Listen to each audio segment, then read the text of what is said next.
Mobile really need to change. Let's ask our Bulls and Bears panel. We have Scott Blyer, Tobin Smith, Gary Kaltbaum, and Peter Schiff joining us.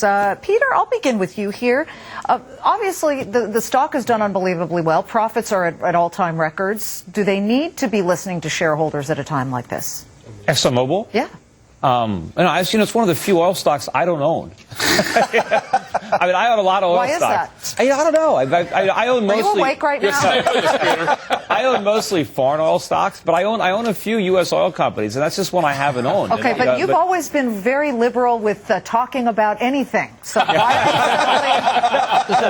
did I catch you flat-footed? But you should listen. Obviously, you want to listen to shareholders own the companies. A lot of times, managements forget that. They usually keep all the profits for themselves. But oil companies are some of the few companies that actually pay decent dividends now. And I'm mainly buying them for dividends and to get into oil. Well, Toby, the fact is that most shareholders listened to the Rockefeller heirs and thought, geez, who are we going to go with? Somebody's recommending that we go with more wind power. Somebody's recommending that we go with profitable oil. They sided with the oil guys.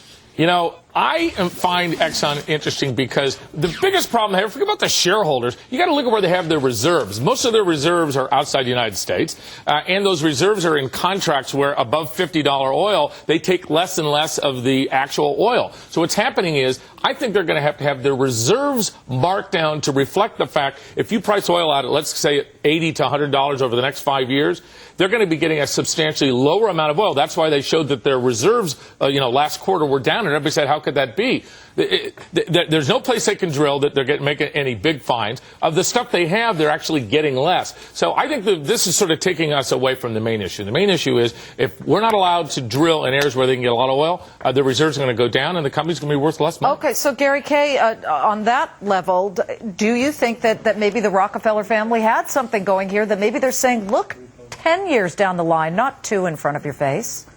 Look, the bottom line is all these companies have got to get used to the new paradigm, as they say, as far as higher oil prices and what to do about them and how to handle them and how to make most for the shareholder. And, it's funny, I look at stock price performance at all times when I think as a shareholder, and Exxon in the last year has completely lagged the drillers and a lot of the explorers, and I think a lot of shareholders will look at that and say, wait a minute, some of these other things are up 50% and your stock is flat. And even though Exxon hasn't done anything wrong, there are going to be people asking. So they do have to look at that. But overall, I don't think they have to change big time. I don't think oil companies have to change big time. I think they're doing their jobs well and obviously profiting pretty darn well because of oil prices. Well, Scott, let's look at one thing specific that this the group of family heirs wanted to do. They wanted to split up the job of the chief into 2 parts, chairman, CEO. Does that make any sense? It might, but the bigger question here is shareholders, government officials, even Bill O'Reilly on FNC want oil companies to take responsibility for setting prices. I have news for you. They don't set the prices. The marketplace sets the price of oil, not ExxonMobil. And the fact is, ExxonMobil Peter would say it's the Federal Reserve that sets the price. Go ahead. ExxonMobil is in the oil business. They're there to drill, to produce, to refine, and to market.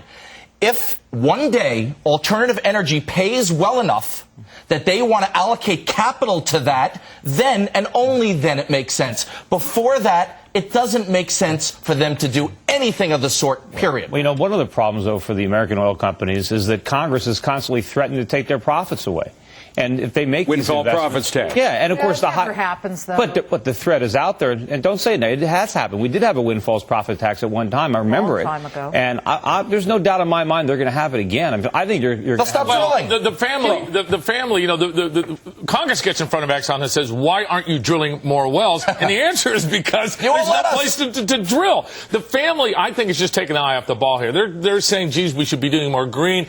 Taking a CEO and dividing those jobs is not going to change anything. They should fund a new company with their money, if that's what they want to do. Yeah, Gary, quick. If there's one thing I want oil companies to do differently is get more offensive when they're up on the Capitol Hill, because what those congressmen would do to them, they melt in front of the congressmen and senators. They melt, absolutely. They turn into tar. Well, everybody does that. You would have thought the CEOs were criminals sitting up there when these are CEOs of major companies. Yeah, but they pretty much admit when the senators say, "Are you criminals?" They say, "Yeah, we're criminals." No. Oh, that's just what's your compensation? I don't remember. That was the one that killed him. That's a big show. Okay. All right.